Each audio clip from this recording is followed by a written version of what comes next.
One. Hey guys, Dr. Steve here. Welcome to The Connected Life. And today we are going to cover how to deal with family members that piss you off. Let's have fun.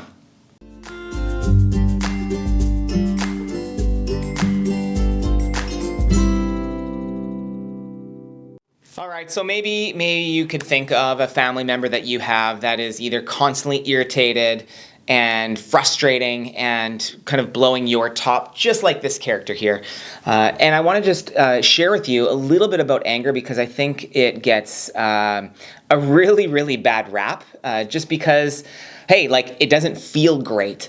But I think it's important to know that anger really is a strategy. Yes, a strategy. And it's easy to take it personally, if someone's yelling at us or they're pissed off and irritated or whatever that is. And also, when we express anger, it's really easy to judge ourselves because we feel like, oh my God, I'm really causing harm to my world and my environment, and I'm causing harm to myself and the people around me. So it's really easy to begin to accumulate guilt when we are feeling angry, and also to build resentment when other people are pissed off at us. And so here's what I wanted to mention is that anger definitely is a strategy. Now, what is it a strategy for? Well, there's one thing that it's a strategy for is it creates a separation. So anger, when utilized in its utility form, is this way to separate two human beings. And especially in family units, there's so much emotional overlap that occurs, and emotional dependency that occurs. Anger is just one primitive strategy to basically try to stretch outside and stretch those emotional shackles that we have with family members. Now, it doesn't mean it works. It doesn't mean it's the best strategy. It just means it's a strategy that we utilize. The second thing that it does is it communicates for us unmet expectations. So if in our mind we have some fantasy that we have expectations about how someone's supposed to be or how we're supposed to be, and those expectations are not being met by either ourselves or other people, that will stir up anger, because to the degree that you're not meeting those expectations is going to be to the degree that you are angry. So if it's just a smidgen of expectations, you're not going to blow your top. But if it's some real expectations and you're way off on what those expectations are, maybe someone in your family is let's say, you feel like they've betrayed you, and betrayal is a huge issue for you. Well, you're going to be super angry at them for betraying you.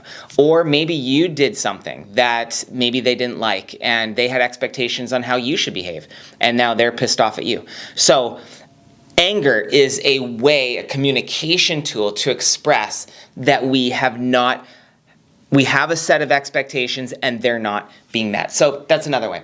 The other one here that I have as well is when we've been walking, especially in family dynamics, when we've been walking on eggshells for too long, tiptoeing around other people because maybe they're going to blow a stack.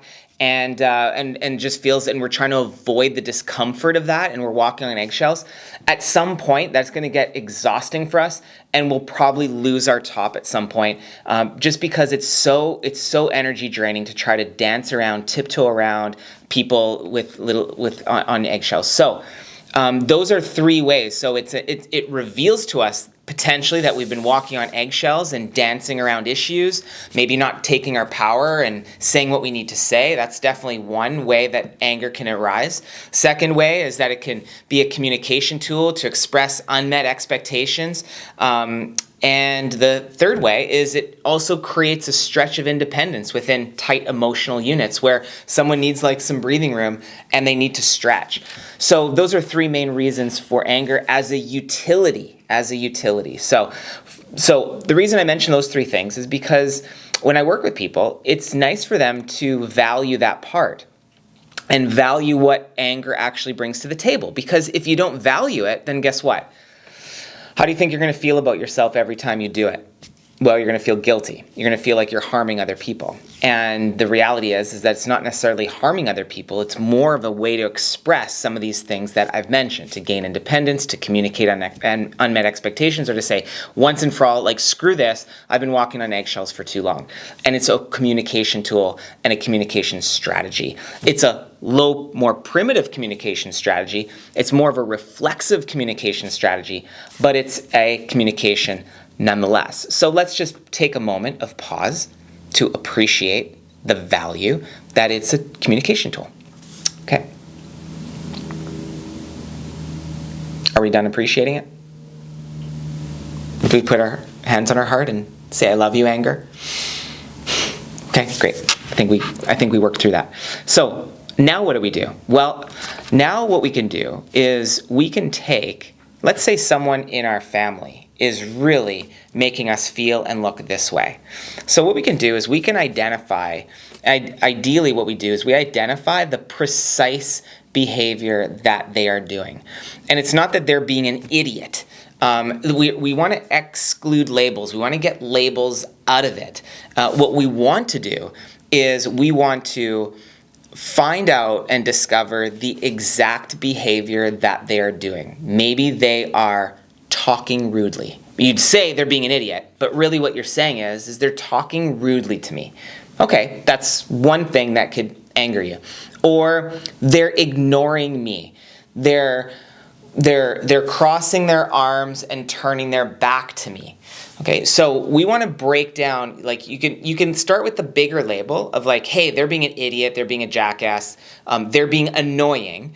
Okay, label. Now, break that down a little easier to like, well, what is the actual behavior that they're doing that either has you annoying or betrayed you or frustrates you or they're being an idiot? How are they actually doing that? Like, what are they doing? And then once you discover exactly what they're doing and you work through that to like say, this is exactly what they're doing. They are talking rudely. They're crossing their arms. They're ignoring me that way. They're ignoring me by turning their body, or they're not returning my phone call, okay, like something specific like that.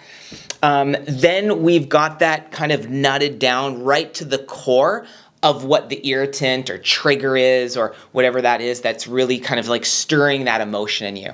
So we want to nail it down from a general label down to a specific action that they're taking.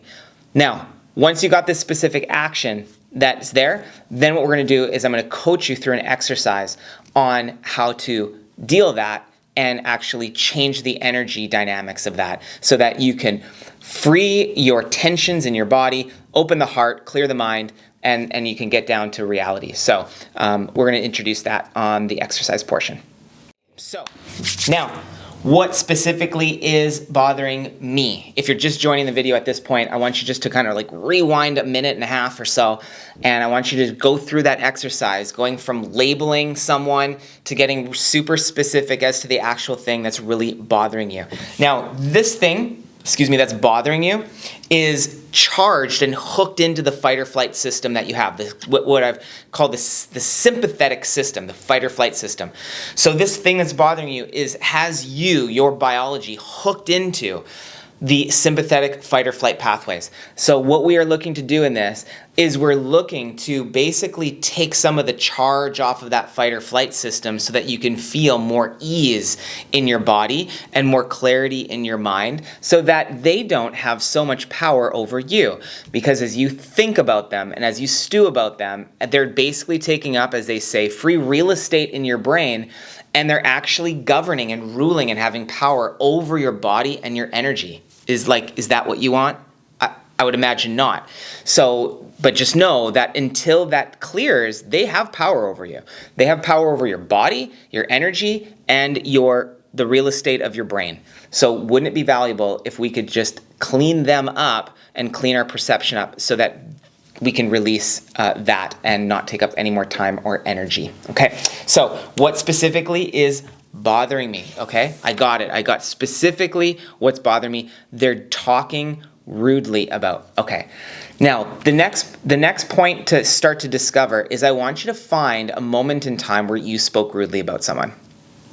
Okay, so go in and close your eyes, and go into a moment where you have spoken rudely to someone. And you know you have, because we all have.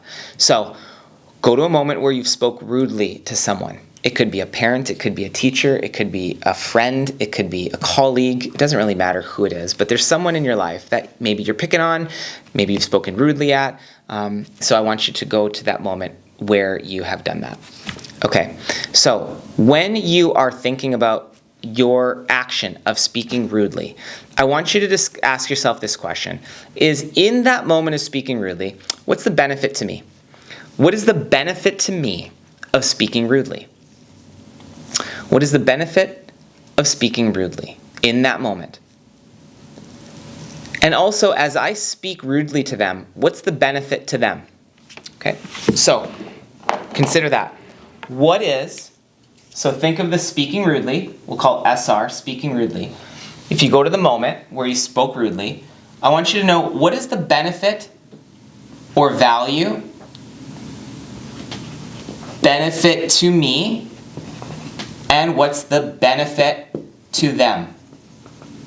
Those are the two questions that you want to answer. So what's the benefit to me and what's the benefit to them for me speaking rudely in that moment?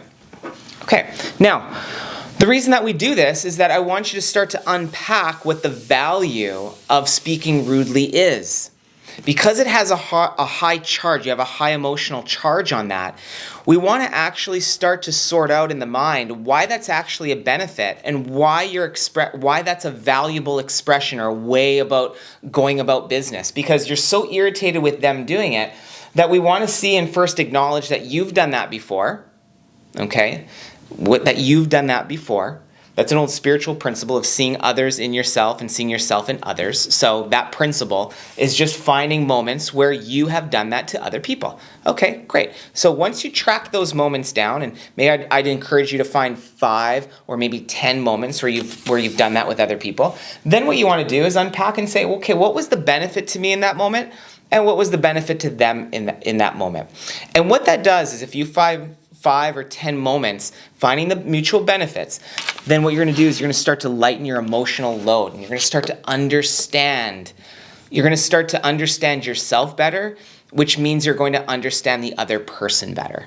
And so when you understand yourself better, in terms of speaking rudely, as an example, maybe you'll have something else, but speaking rudely, and you'll start to see why and how you do that, and you begin to understand yourself better to that expression, you'll instantly begin the process of understanding the other person better. When we do that, when we have more clarity and understanding of why somebody's doing something, the emotional charge begins to get minimized. We reduce that sympathetic, that fight or flight charge. We actually begin to cool that off. And the cooling off process is important because then the more you do that, when you're around them, then you'll be cooler, so to speak, and exactly what you want to be. Instead of being heated in that moment and already heated because there's no value and you can't see why they're doing this, once you start to actually see that you've done it before and that there's benefit to it, you'll see, oh my God, that's probably why they do it. And you'll have this internal understanding. And when you find those 5 to 10 repetitions and you have more understanding, you're literally cooling yourself off from the heated sympathetic fight or flight mechanism, cooling yourself off, cool as a cucumber. And when you're cool as a cucumber, now you can be around them easier and they could still do that same expression. And it literally kind of rolls off you, bounces off you much easier. So that's what I would want to encourage you as an exercise to do. And it's really a game changer. When I've done this with people, they could report back. Oftentimes what happens is the other person actually stops the behavior altogether when you truly understand and appreciate what's going on. But even if you did 5 to 10 repetitions of it, you're going to have more understanding. You're going to have more emotional availability, which is that cooling process.